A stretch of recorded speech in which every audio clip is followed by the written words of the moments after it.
Les récents sondages le hissent dans le top 3 avec 13,5% des intentions de vote. Jean-Luc Mélenchon se présente pour la 3e fois consécutive grâce à une investiture populaire. Son programme pour les Outre-mer est le même que celui de 2017, mais il y ajoute quelques engagements bien concrets.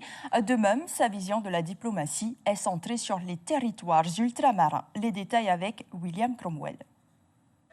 4 entrées directement à l'attention des Outre-mer et des précisions ultramarines pour des projets de portée nationale. Pour la justice, par exemple, Jean-Luc Mélenchon exige une formation préalable sur les Outre-mer pour les magistrats qui y seraient nommés. Mais à la base, il y a ce qui constituait le cœur du programme de 2017, la planification écologique, l'activité humaine en fonction de l'environnement.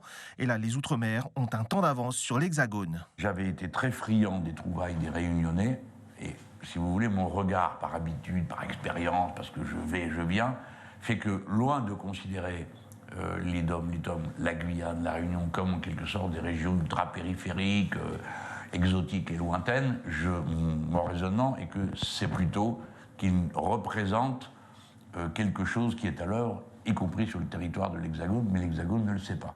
Et les Outre-mer ont aussi accumulé des retards, d'où cet autre chapitre, série de propositions pour en finir avec l'abandon des Outre-mer. Alors, après, c'est une affaire d'évaluation, parce que des gens qu'on abandonne trop longtemps, ils se sentent méprisés, ils disent pourquoi ils nous laissent tomber comme ça, hein. Oui, je crois qu'il y a le sentiment d'un mépris, et puis quelque chose qui est en train de se casser, qui est plus délicat, vous savez, ça s'appelle l'amour, quoi.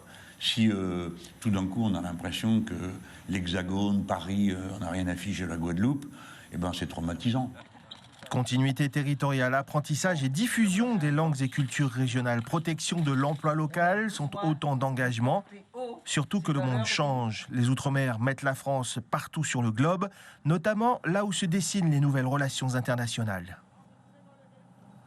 Si je suis élu, je me considérerai comme un chef d'État latino-américain, parce que les Français sont présents dans l'océan Indien, sont présents dans l'océan Pacifique, et par le biais des Amériques, nous avons l'ère dans laquelle, aujourd'hui, le commerce avec l'Asie est en train de se construire.